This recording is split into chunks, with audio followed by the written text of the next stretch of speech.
Sexta-feira, quando o sol se despede, é hora de aconchego, de acender as velas, hora de casa cheirosa.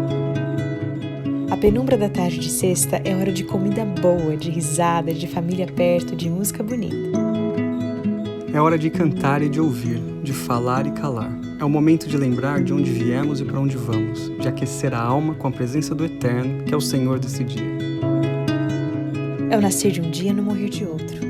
É a lembrança, a herança e a aliança que nunca morre. O sol baixando é o sinal, o momento de parar, respirar e viver as próximas 24 horas em completo estado de entrega, com o peito aberto para amar e os ouvidos prontos para ouvir. Esse é o sábado e ele começa no pôr do sol.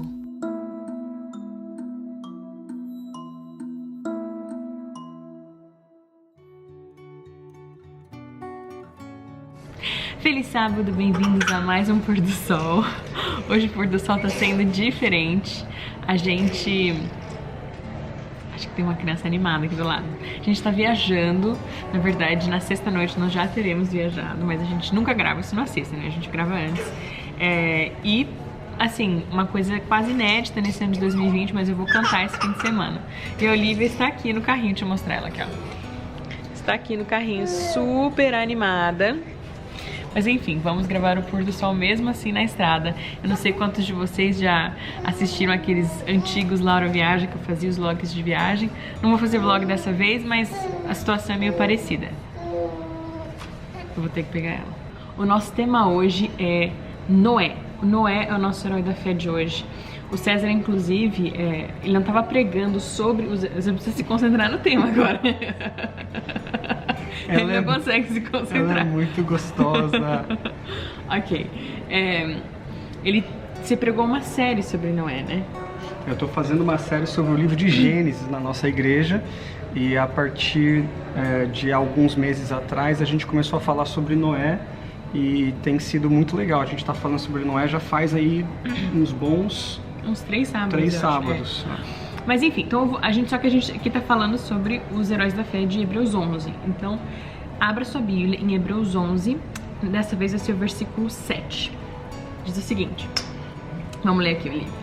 Pela fé Noé, quando avisado a respeito das coisas que ainda não se viam, movido por santo temor, construiu uma arca para salvar sua família. Por meio da fé, ele condenou o mundo e tornou-se herdeiro da justiça que é segundo a fé. A história de Noé é uma história difícil, assim, porque quando você para pra olhar pra essa história inteira, ela é cheia de coisas, assim, impossíveis. Primeiro, a mensagem que Deus passou para Noé de destruição por um meio que não existia, que era chuva. Como que a terra vai ser destruída com chuva? E a segunda coisa é essa incumbência que Noé recebeu de pregar para um mundo que não conhecia o que era chuva e que ele ia ser destruído. Eu fiquei pensando assim, já pensou se há um ano atrás eu tivesse postado no meu Instagram ou no meu YouTube, gente, daqui a um ano vai ter uma epidemia, uma pandemia mundial e muita gente vai morrer e enfim, todo mundo vai ter que usar máscara, o comércio vai parar, todo mundo ficar em casa. As pessoas iam acreditar em mim? Eu acho que assim, é meio que parecido o nível de dificuldade de acreditar, né? Como que a gente consegue começar a conversa sobre Noé? Acho que uma das coisas importantes que a gente pode salientar é que Noé é um herói da fé que pregou uma mensagem muito impopular. Uma mensagem que ninguém quer ouvir, mas ela é uma mensagem verdadeira. Por mais que a gente, quando lê esse relato da destruição da terra através da água e um dilúvio que tomou todo o globo terrestre, matando todas as pessoas e os animais, quando a gente lê esse relato que a gente encontra lá no livro de Gênesis, no capítulo 5, capítulo 6, existe um pano de fundo para tudo isso que está acontecendo. A Bíblia diz que o coração de todas as pessoas haviam se rebelado contra Deus. O mundo havia tomado uma decisão contra Deus. E a gente precisa entender uma coisa. A palavra de Deus diz que vida só vem através do relacionamento com Jesus. Jesus, ele fala, eu vim para que você tenha vida e vida em abundância. Se nós não temos um relacionamento com aquele que é a vida, nós já estamos mortos. E eu já vi muita gente que fala assim, cara, eu não estou vivendo, a minha vida é uma desgraça, a minha vida era melhor morrer. E é verdade, tem muita gente que quando vive longe de Deus não vive, sobrevive. E o povo que morava na época antes do dilúvio, todas aquelas pessoas se afastaram de Deus e eles já estavam num estado de morte. O que aconteceu não foi nada mais, nada menos do que Deus, pela sua graça e misericórdia, terminar o sofrimento deles. Porque quando você vive longe de Deus, você vive sofrendo. E Deus, ele ama tanto o ser humano que ele viu a condição do coração do homem e ele retirou o sopro da vida, porque a vida deles já era uma miséria. Ele havia dado chance, tanto é que a história de Noé são 120 anos de pregação de que Deus iria agir. Agora presta atenção numa coisa, Deus nunca quer destruir.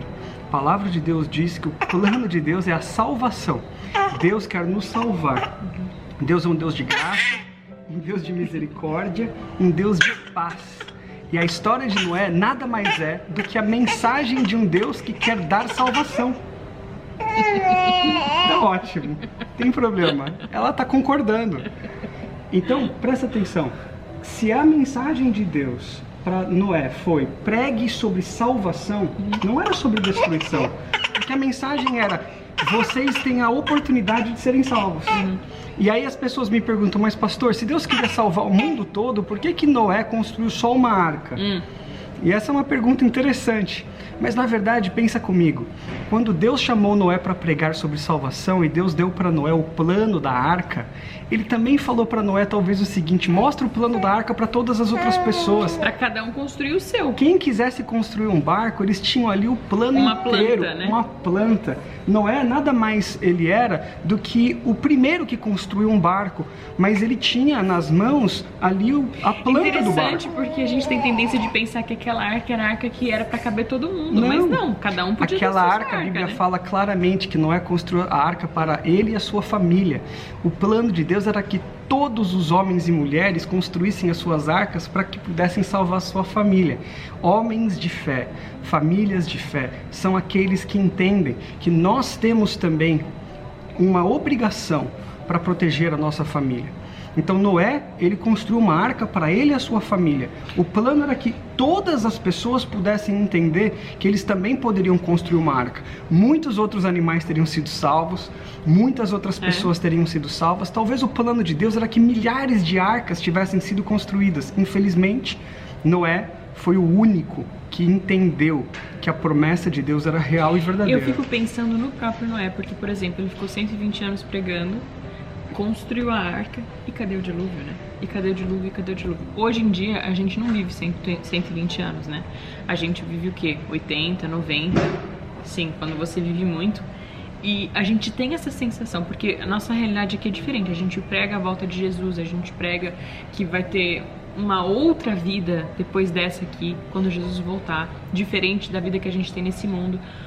Mas a sensação que a gente tem às vezes é essa, de cansaço, de incredulidade, de às vezes, será que vai acontecer mesmo? Tá demorando muito, né? E Noé não só pregou, Noé construiu a arca, e eu imagino aquele negócio enorme no meio, né, da cidade onde ele morava, todo mundo passando na frente assim, cara, esse homem é louco, né? Tipo, como que ele gasta esse dinheiro, esse tempo num negócio que não vai acontecer? O que é chuva? Não existia chuva na época. O livro de Gênesis fala que nunca havia chovido sobre a terra. E ele vai e constrói um barco. Então, ele acredita na promessa de Deus e ele age segundo a promessa de Deus. Então, pessoas de fé são pessoas que agem segundo a palavra de Deus. Aquilo que a palavra de Deus diz é verdade e eu devo agir em cima do que a palavra de Deus diz. Muitas pessoas, infelizmente, elas pegam as promessas da Bíblia, mas não agem segundo a promessa da Bíblia. Por exemplo, quando Deus fala que não vai faltar o pão sobre seus filhos, Ele não quer dizer que você pode ficar em casa, sentado, esperando que você simplesmente vai miraculosamente abrir a geladeira e vai ter comida na geladeira. Ele diz que você pode sair para o trabalho, que você pode buscar trabalho, que Ele vai abrir portas para você. Você precisa agir nas promessas de Deus. Existem muitas promessas de Deus que elas simplesmente são promessas que precisam ser contemporizadas com as nossas ações. Se a gente simplesmente deixa essas promessas no abstrato, elas nunca vão acontecer. Então, a gente confia na promessa de que Jesus vai voltar, mas enquanto isso não acontece, ele nos incumbiu, exatamente o que você está falando, de sair, de pregar, de fazer a nossa parte, de ter essa participação na obra até que Jesus volte. E isso é muito importante porque às vezes a gente... mas existem situações em que a gente pode acabar pensando assim, não, eu tenho fé, vai acontecer, mas e a minha parte? O que eu tô fazendo, né? Tipo, principalmente nessa questão da pandemia aqui. Eu sempre volto para esse assunto da pandemia porque é um assunto que tomou o ano de 2020, mudou a história. E, por exemplo, a Olivia, quando ela crescer, eu vou contar pra ela que o ano que ela nasceu foi um ano em que as pessoas ficaram em casa e tal. Mas tem muita gente que acaba não se cuidando, não se protegendo, não tomando os cuidados necessários, porque Deus vai proteger. Deus protege, mas a gente tem a nossa parte. Essa é uma forma muito simplista de tentar ilustrar isso, mas é a realidade. E Noé foi o que ele fez. Na Bíblia existem várias promessas. Algumas delas são condicionais. Muitas são incondicionais, mas algumas dessas promessas são condicionais. Quais são essas promessas condicionais? É quando Deus oferece uma promessa, mas ele espera uma reação do ser humano para que essa promessa se cumpra. No caso de Noé, ele prometeu salvação, mas existia a construção de uma arca, que ele deveria então fazer. Ele não poderia só acreditar que ia acontecer um dilúvio. Ele teria que agir sobre aquilo que Deus falou que iria acontecer. Da mesma forma, nós estamos vivendo hoje numa época onde nós estamos pregando sobre uma outra promessa, a promessa da volta de Jesus. No livro de Atos, capítulo 1, a gente vê claramente ali a história de quando Jesus ascendeu aos céus. E ele, ao subir aos céus, os anjos de Deus fazem uma promessa aos discípulos, dizendo aos discípulos assim: esse mesmo Jesus que vocês estão vendo subir, um dia vai voltar. E nós estamos hoje, assim como Noé, pregando essa mensagem. Não de destruição, mas de salvação.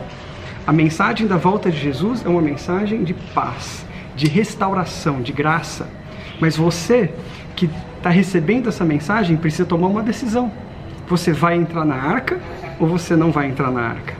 Porque a mensagem de Noé também era uma mensagem de salvação, né? Totalmente. Ele oferecia a arca para que você e sua família se salvassem. Exato, foi uma mensagem de salvação. Nós estamos hoje falando dessa mesma mensagem.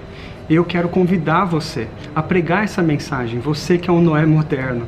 E muitas vezes essa mensagem realmente é como a gente falou, ela é impopular. Ela é estranha para quem não tá sem nenhum contexto algum, olha para isso e fala, mas aconteceu o dilúvio, aconteceu. O mesmo Deus do dilúvio é o Deus de hoje, é o Deus que a gente prega. Hoje, quando nós estamos falando sobre a volta de Jesus, a gente pode ser também levado como pessoas ignorantes, que seguem esse livro que, na verdade, não é nada mais do que uma maneira de manipular as massas.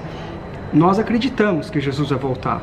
Os tempos estão nos dizendo, os sinais nos tempos estão nos dizendo que Jesus vai voltar. Leia Mateus capítulo 24, você vai observar ali quantas coisas apontam agora para a promessa da volta de Jesus.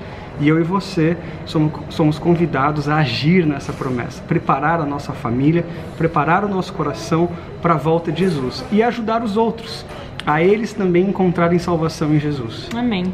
Bom, o nosso pôr do sol hoje foi um pouquinho diferente do normal, mas a gente não queria deixar de fazer, mesmo estando na estrada, enfim, porque é assim que acontece mesmo. Se você às vezes sai da rotina, nunca é tarde para você parar um tempinho e refletir na palavra de Deus. Você pode estar onde você está, mas o nosso vídeo está aí no YouTube para você parar e ter esse momentinho com Deus.